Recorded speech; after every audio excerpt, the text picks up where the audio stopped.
Friends and ఫ్యామిలీతో weekends కి farm house కి వెళ్ళి ఎంజాయ్ చేయాలనుకుంటే వెంటనే డోసే యాప్ ని డౌన్లోడ్ చేసుకుని బుక్ చేసుకోండి. రమగారు, మనము ప్రతి స్టోరీలో పిల్లలకి సంబంధించి ఒక నీతి కథ మాట్లాడుకుంటూ ఉంటాం. ప్రతి వీడియోలో కూడా మనం అది కంటిన్యూ చేస్తూ వస్తున్నాం. అయితే ఈరోజు నాకేమనిపించిందంటే, తల్లులకి ఏదైనా చెప్పదగ్గ స్టోరీ ఉంటే చెప్పిద్దాం మీతో అని అనిపించింది. కానీ మీరు ప్రతి దాంట్లో ప్రతి వీడియోలో కూడా మీరు చెప్తూనే ఉంటారు, ముందు తల్లులు నేర్చుకోవాలి, తల్లులు ఆచరించాలి, తర్వాత పిల్లలు ఫాలో అవుతారని. సరే. తల్లులకి కథ అంటే ఇదొక నా ఫేవరెట్ స్టోరీ చాలా సంవత్సరాల క్రితం చదివాను నేను. బహుశా నా కాలేజ్ మొదలైన కాలంలో అయ్యింది, 30 ఏళ్ళైనా అయ్యిందని అనుకుంటున్నా. అంత పాత కథ. మామూలుగా నేను రైటర్స్ని గుర్తుపెట్టుకుంటా. ఏదైనా ఒక కథ చదివితే కథ రైటర్ ఎవరు అని చెప్తూ ఉంటారు కూడా మీరు. ప్రతిదానికి రైటర్ పేరు చెప్తాను. నేను చదువుతాను అంటే ఇప్పుడు ఒకరి కథలు నచ్చినాయి అనుకో, వారి కథలు వెతుక్కుని అవి చదవటం. అలా నాకు ముందు నుంచి అలవాటు ఉంది. మా దగ్గర లైబ్రరీ చాలా పెద్దది ఉంది, మా కాలేజీలో ఉంది. మా నాన్నగారికి బాగా పుస్తకాలు కొనే అలవాటు ఉంది. మా అన్నయ్య అంతే, పుస్తకాలు ఎక్కువ ఉండేవి మా ఇంట్లో. దానివల్ల నేను ఎక్కువ చదవటం వల్లే ఈ పని చేయగలుగుతున్నాను అనమాట. అయితే నేను చదివిన ఈ కథ తాలూకు రైటర్ ఎవరో ఆ రోజున నేను శ్రద్ధ పెట్టి తెలుసుకోవాలి. ఏదో పత్రికలో చదివినట్టే నాకు జ్ఞాపకం. బాగా చాలా బాగా మనసుకు హత్తుకుపోయి ఉందన్నమాట. ఆ కథ చదివిన మొదటి రోజున, అంటే మొదటిసారి చదివినప్పుడు ఎంత రోమాంచితంగా, ఎలా అత్యద్భుతంగా అనిపించిందో ఎన్నిసార్లు చెప్పుంటానో, 100 సార్లు చెప్పుంటా ఆ కథ నేను. ప్రతిసారి నాకు అదే ఫీల్ కలుగుతుంది.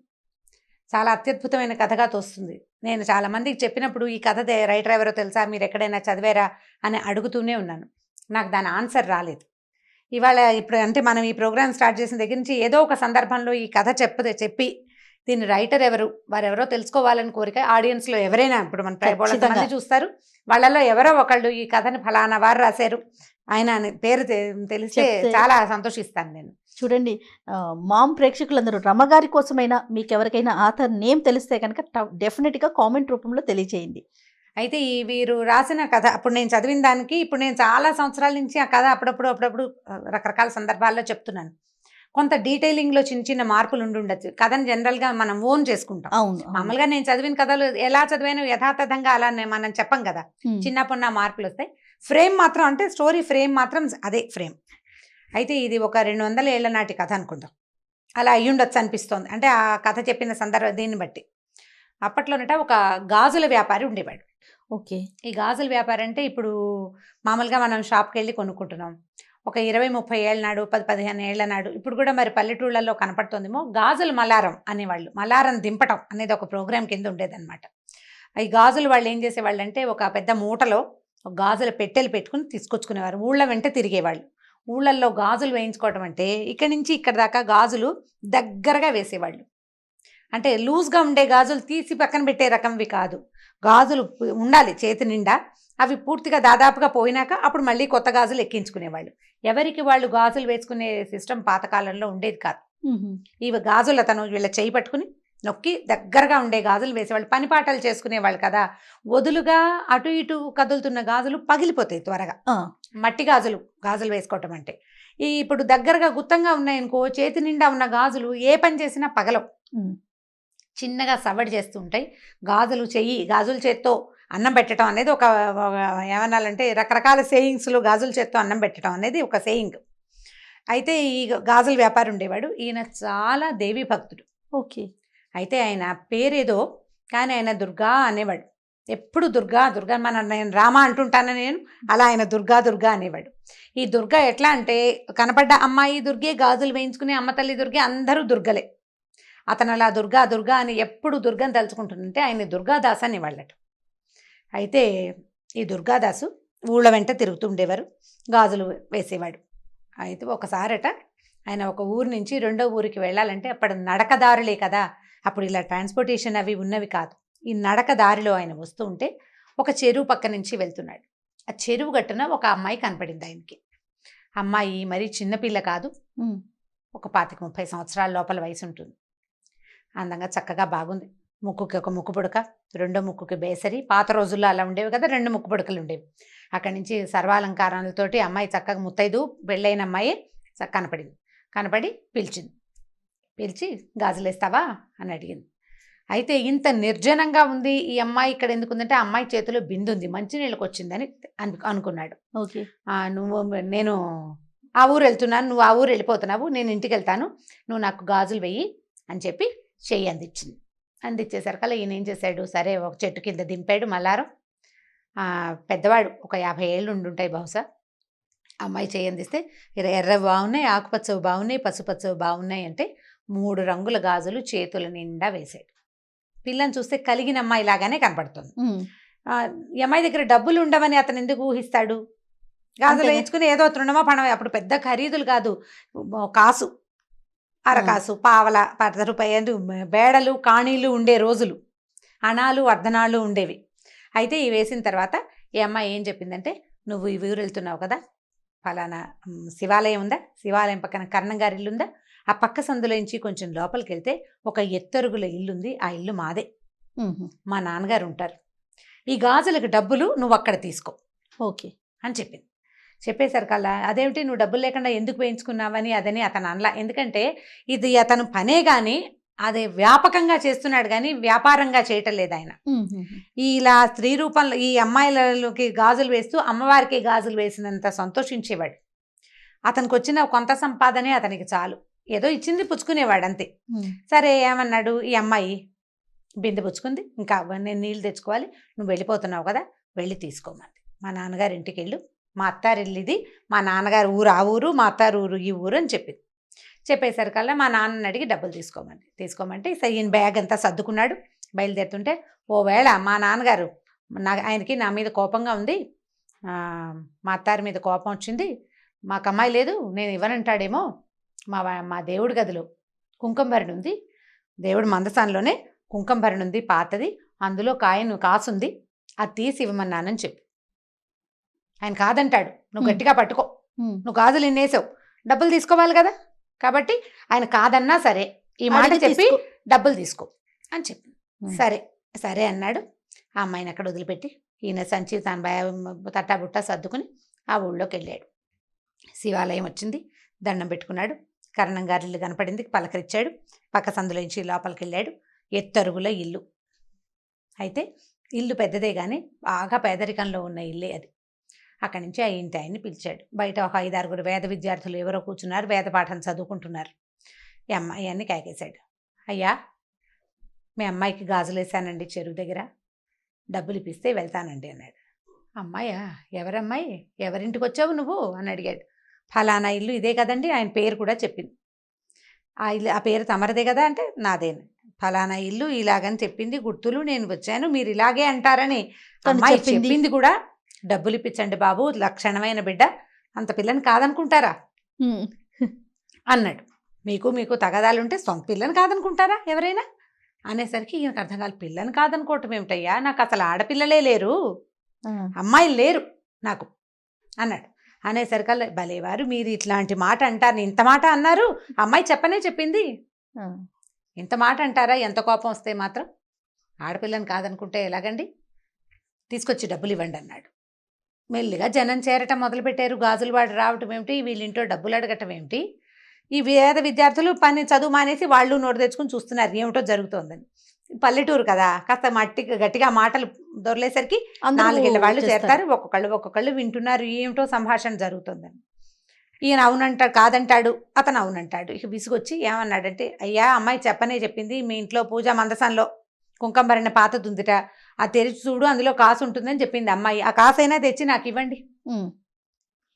నేను వద్ద పోనీలేమ్మా, ఆడపిల్లవి, నీకు గాజులు వేసాను, మీ నాన్నకి ఇష్టం లేకపోతే పోనీలేమన్నాను, కాదు గాజులకు నువ్వు డబ్బులు తీసుకోవాల్సిందేనని చెప్పింది, బంగారం లాంటి బిడ్డ, నువ్వేం తండ్రివయ్యా, పట్టుకురా ఆ కాసు తెచ్చివి నాకు, ఆ అమ్మాయి నన్ను తెచ్చుకోమంది అన్నాడు. ఈయన తెల్లబోయాడు. మా ఇంట్లో దేవతా మందిరంలో అసలు కుంకుమ భరణి ఉండటం ఏమిటి, మా ఇంట్లో కుంకుమ భరణి లేదన్నాడు. ఆ భరణి ఏం లేదు మా మందసంలో, చెప్పింది చూడవయ్యా అనేసరికి సరే అందరూ అదేమిటి ఎందుకు చెప్తున్నాడు, దుర్గాదాస్ ఈ ఊళ్ళలో తిరిగేవాడే, చూడు అనేసి అన్నారు. చూడమన్నారు. దేవతా మండపంలోకి మందసం దగ్గరికి వెళ్ళాడు. అయితే వాళ్ళ అమ్మగారు, ఆయన తల్లి, ఈయనే కొంచెం పెద్దవాడు, ఓ 50 ఏళ్ళ పైన ఆయన, ఆవిడ కడు వృద్ధురాలు, ఇంట్లో ఉంది పెద్ద ఆవిడకి జ్ఞాపకం వచ్చింది లీలగా. ఒక పాత కుంకుమ భరిణ వాళ్ళ దేవతా మందసంలో ఒక పక్కన చిన్న మీట లాంటిది, అది నొక్కితే అక్కడ ఒక కుంకుమ భరణలు అవి పెట్టుకునే, ఎందుకంటే పాత రోజుల్లో బీరువాలు అవి ఉండేవి కాదు కదా, ఈ దేవతా మందిరాల్లో, తర్వాత ఏమో పందిరి మంచాల లోపల అట్లా చిన్నవి అల్మర్లు ఉండేవి, వస్తువులు దాచుకోవడానికి. దొంగల భయాలు అవి ఉండేవి కదా. అయ్యా మన దగ్గర ఈ మీట నొక్కితే ఇది తెరవబడుతుంది అని చెప్పింది. తీరా తెరిస్తే కుంకుమభరణ బయటకు వచ్చింది. ఆయన చాలా ఆశ్చర్యపోయాడు. ఈ అమ్మాయి ఎవరు, ఈ గాజులు వాడేమిటి, మన ఇంట్లో ఉన్న మందసం ఇన్ని సంవత్సరాలు వచ్చింది, ఇంత వయసు వస్తే ఇందులో ఇలాంటిది ఉందని నాకు తెలియకుండా ఎవరో పిల్లకి రోడ్డు మీద ఎక్కడో దారిలో కనపడ్డ పిల్లకి తెలియటం ఏమిటి, మా అమ్మకి తెలిసిన సంగతి. ఆయనకి లోపల నుంచి ఒక ఉద్వేగం వస్తుంది అనమాట, ఎట్లా ఇది బయటికి తెలిసింది అని. ఆయన ఏం చేశాడు, కుంకుమభరణలో చేయి పెట్టాడు. కాసు తగిలింది. కాసు ఇట్లా తీసాడు బయటికి. ఇంకో కాసు కనపడుతోంది. ఇది ఎడం చేతిలో పెట్టుకున్నాడు. ఆ కనపడిన రెండో కాసుని తీస్తున్నాడు. తీస్తుంటే ఇంకో కాసు కనపడుతోంది కింద. ఆ చేతిలో పెట్టుకున్నాడు. మళ్ళీ తీసాడు.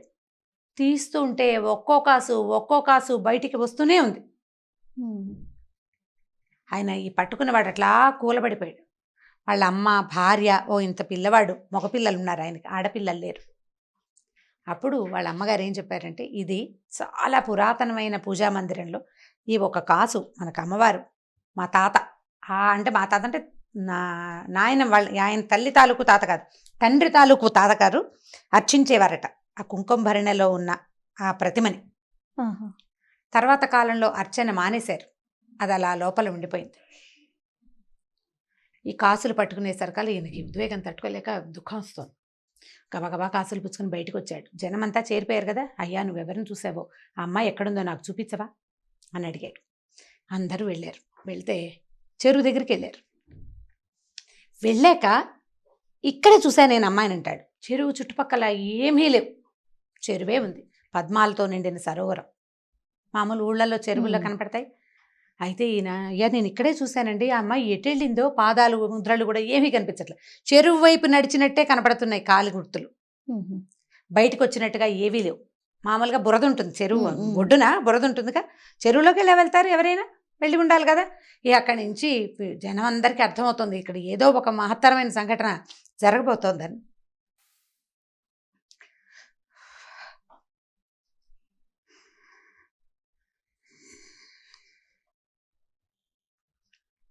సరే దుర్గాదాసు పిలిచాడు. నేను ఒక అమ్మాయికి గాజులేసాను.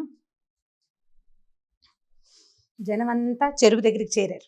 ఊళ్ళో వాళ్ళంతా వస్తున్నారు, ఇక్కడ ఏదో జరగబోతోందని తెలుస్తోంది. అక్కడి నుంచి ఈ దుర్గాదాసు, అమ్మా నేను నీకు గాజులేసానని చెప్పినా కూడా నమ్మలేని పరిస్థితి కనపడుతోంది. వాళ్ళకి అమ్మాయిలే లేరని ఊరంతా సాక్ష్యం చెప్తున్నారు. నేను ఏ తల్లికైతే గాజులేసాను ఆమె ఇక్కడ కనపడితే కానీ ఇప్పుడు నమ్మరు. ఈ విషయం నేను ఎట్లా చెప్పానో కూడా నాకు తెలియటం లేదు అని చెప్పి గట్టిగా ఎలుగెత్తి దుర్గా దుర్గా అని పిలిస్తే చెరువులోంచి 2 చేతులు వచ్చినాయి పైకి. రెండు చేతులకి ఎరుపు, పసుపు, ఆకుపచ్చ గాజులు ఫుల్గా ఉన్నాయట చేతుల నిండా. ఈ పైకొచ్చిన చేతుల్ని ఆ ఊరంతా చూసింది. వాళ్ళు ఏమనుకున్నారంటే ఒక శక్తి ఒక బ్రాహ్మడి ఇంట్లో 100 సంవత్సరాల పైగా నిక్షిప్తం అయిపోయి లోపల ఉండిపోయిన శక్తి నన్ను పూజించే సమయం వచ్చింది అని బయటికి రావడానికి ఆమె చేసిన ప్రయత్నం ఏంటంటే, ఒక గాజులు అతని పూర్వజన్మ పుణ్యం, అతను చేసుకున్న పుణ్యం అవుతున్నారు అంటే ఈ కథలో ఉన్న శక్తి అలాంటిదన్నమాట. అంటే భగవంతుడు తనని తను ప్రకటితం చేసుకోవాలంటే ఎలాగైనా చేయొచ్చు, శక్తి అది. ఇప్పుడు దేవుడు అంటే మగవాడే కాదు కదా, మగవాడికి మూలం తల్లి. ఆమె తనకి తాను బయటికి రావాలని గనక ప్రకృతి భావిస్తే ఈ రకంగా ఎవరికైనా ప్రత్యక్షం కావచ్చు. దానికి ఋషీశ్వరులు, మునీశ్వరులు వాళ్ళే కావక్కర్లేదు, ఏమక్కర్లే. ఏ కుటుంబంలో అయితే ఆమె ఆనుచానంగా సంవత్సరాల తరబడి పూజలు అందుకుని తర్వాత కొంత గ్యాప్ తర్వాత మళ్ళీ వాళ్ళకి కనపడాలని అనుకుని దానికి ఈ గాజులతన్ని వ్యాజంగా చేసుకుంది. అతను ప్రత్యక్షంగా ఆమెను చూశాడు, పట్టుకుని గాజులు వేశాడు చేతికి. ఎందుకంటే ఆయన అందరి ప్రతి అమ్మాయిని ఆయన దుర్గగానే భావించేవాడు. అమ్మవారికే గాజులు వేస్తున్నంత భక్తి ప్రపత్తులతోటే గాజులు వేశాడు. ఒకవేళ డబ్బు ఇవ్వకపోతే పోనీ అనుకునేవాడట. ఎవరు ఇవ్వగలిగిన తల్లి దగ్గర తీసుకుని, ఏ పిల్లైనా ఆడబిడ్డకి చేతులకి గాజులు ఉండాలి కదా, ఎవరికైనా చేతికి గాజులు ఉండాలి. ముత్తైదు పిల్లకి గాజులు లేకపోతే ఎట్లా? ఇవ్వగలిగిన వాడు ఇస్తాడు. ఇవాళ ఇవ్వకపోతే వచ్చే సంవత్సరం ఏ ఒడిలో మినుములో పెసలో ఇస్తారని వేసేవాడట. అతని దగ్గరున్న ఆ లక్షణానికి మెచ్చి ఆమె స్వయంగా అతని దగ్గరకు వచ్చి గాజులు వేయించుకుని అక్కడికి వెళ్ళి తీసుకోమని. ఇప్పుడు ఎవరైతే పూజ చేయాలో వాళ్ళు ఆమెను చూడలేకపోయారు. చూడండి, చిత్రమైన సంగతి కదా. ఈ చెరువులో నుంచి చేతులు పైకి రావడం, ఆ చేతుల నిండా ఉన్న గాజులు, ఉంగరాలు, దగదగాయమానంగా ఉన్న ఆ చేతులు ఆ ఊరంతా చూసింది. స్పృహ తప్పి పడిపోయాడట దుర్గాదాస్. ఆ తర్వాత ఈ కథ అట్లా నడిచింది. మళ్ళీ వాళ్ళ ఇంట్లో మళ్ళా లలితా పూజ అందుకుంది. వాళ్ళకి ఐశ్వర్యం వచ్చింది. వాళ్ళు చాలా పేదవారు అయిపోయారు ఆ కుటుంబం వాళ్ళు. ఆ తర్వాత మళ్ళీ అక్కడ బాగా వాళ్ళకి అన్ని రకాల సంపదలు వృద్ధి పొందినాయి. అయితే ఇది ఎవరో ఒక కుటుంబం గురించి చెప్పించిన కథ కూడా అయి ఉండాలి. నేను చదివాను, కానీ ఆ రాసిన వారి మహానుభావులు వారి పేరేమిటో నేను నాకు జ్ఞాపకం పెట్టుకోలేకపోయాను. చిన్నతనము మొదటిది, ఆ రోజుకి ఆ ధ్యాస లేకపోవటం. ఏదో పత్రికలో వచ్చింది చదివాను. మళ్ళీ తలుచుకుంటూ ఉంటే నాకు అది చాలా ఉద్వేగభరితంగా అనిపించింది. ఇది నా జీవితంలో చదివిన అత్యద్భుతమైన, అతి తక్కువ కొన్ని కథల్లో ఇదొక కథ. ఎవరికైనా ఈ రైటర్ తెలుసుంటే ఆ రైటర్ పేరు, వారెవరో మహానుభావులు నాకు తెలియజేస్తే వాళ్ళకి బాగా రుణపడి ఉంటాను నేను. ఎందుకంటే ఎప్పటి నుంచో ఇప్పుడు నేను ఎంతమందికి చెప్పుంటానో, చెప్పిన ప్రతిసారి ఇదే ఉద్వేగం, ఇదే ఆనందం కలుగుతుంది జయ నాకు. ఎందుకంటే భగవంతుని మనం తెలుసుకోవటం ఒక రకం. మనం మామూలుగా చెప్తాం దేవుడు ప్రతి చోట ఉండలేక తల్లి రూపంలో జన్మించాడు, అందుకని ఆయన తల్లే దేవుడుగా మనకి ప్రతి విషయానికి వస్తుందని. కొంతకాలం మన అమ్మ మనకి దేవుడు, తర్వాత మనం దేవుళ్ళం అవుతాం మన పిల్లలకి. ప్రతి స్త్రీ కూడా దేవస్వరూపమే. అయితే ఈ దైవ స్వరూపాల్లో ఒక్కొక్కళ్ళు కొంచెం ఇబ్బంది పడి ఇందులో నుంచి తొలగిపోతున్నారు కూడా. పాపం వాళ్ళకి భగవంతుడు ఇచ్చింది అది, అందులో నుంచి తొలగిపోమని. కానీ ఎవరైనా సరే ఇలా ఉండవలసిందే. ఇలాంటి దాన్ని మనకి కలిగించింది ఒక శక్తి ఏదో ఉంది కదా. ఆ శక్తిని గురించి మనం ఇట్లాంటి కథలు తెలుసుకుంటే మనం ఈ దేవుడు లేడు, ఇలాంటిది ఏదీ లేదు, ఇలాంటి భావన నుంచి బయటపడిపోతామని అనిపిస్తుంది. కానీ మామ్ స్టార్ట్ చేసిన డే 1 నుంచి మన ఇద్దరం ఎన్నో వీడియోస్ చేసాం రామ్ గారు. ఫస్ట్ టైం నేను మిమ్మల్ని చూశాను.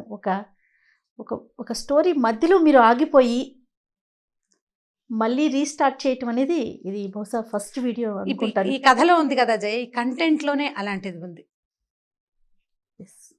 ఎంత చిన్న మామూలు వాడికి, మామూలు మనిషికి, మామూలు వ్యాపారస్తుడికి దేవి సాక్షాత్కారం జరగటం అనేది చాలా అత్యద్భుతమైన సంగతి. ఇలాంటివి ఇంకొక 2 కథలనైతే నాకు చాలా ఇష్టమైన కథలు.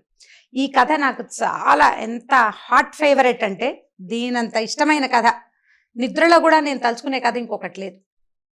చాలా అత్యద్భుతమైన కథగా తోస్తుంది ఎవరో మహానుభావులు. అయితే నేను ఒక అమ్మాయికి ఈ కథ చెప్తే తను నెట్లో ఇంగ్లీష్లో ఈ కథ చదివాను, బ్యాంగిల్ సెల్లర్ అని ఈ కథ చదివానని చెప్పింది తను నాకు. కానీ తన కూడా ఆథర్ ఎవరో తెలియదు. ఓకే, అంటే ఈ ఎక్సైట్మెంట్ తనకి కలగల కథ చదివితే. నేను చెప్పినప్పుడు వచ్చింది ఆ అమ్మాయికి, నేను చెప్పినప్పుడు వచ్చింది. ఆ ఇంగ్లీష్లో కథ చదివితే ఇది ఇలాంటిది అమ్మవారి చేతిలో వచ్చినాయని రాశాడు, గాడెస్ కనపడిందని రాశాడు అని చెప్పింది అనమాట. బట్ నేను ఇంటర్నెట్లో సెర్చ్ చేశాను, కానీ నేనేం సాధించలేకపోయాను ఆ కథను. అంటే సరిగ్గా మనం అడగాలి కదా ఈ స్టోరీ అని, రైటర్ పేరు ఏదైనా స్టోరీ పేరు చెప్పాలి. నేను 2 చెప్పలేకపోయాను, దాంతో నేను తెలుసుకోలేకపోయాను. ఈ కథ తెలుసుకోండి అమ్మా, పిల్లలకి వీలైతే కథ చెప్పగలిగితే దీన్ని బ్రీఫ్ చేసుకుని చెప్పండి మొదటిది. తర్వాత ఎవరికైనా ఈ రైటర్ పేరు కనుక తెలిస్తే, అంటే ఇది డీటెయిలింగ్ మారిపోయింది, నా భక్తి కూడా తోడైంది కదా, నాకు కూడా అమ్మవారి మీద ఉన్న భక్తి దీనికి తోడైంది. అందుకని కథలో కొంత డీటెయిల్స్ మారిన, ఫ్రేమ్ మాత్రం ఇదే కథ. Right, thank you so much రమ్మ గారు. ఒక అద్భుతమైన కథని మా అందరికి వినే అవకాశాన్ని కల్పించారు. అంటే చెప్పే అవకాశం మీ వల్ల ఇంకొకసారి వచ్చింది నాకు. నమస్తే జయ.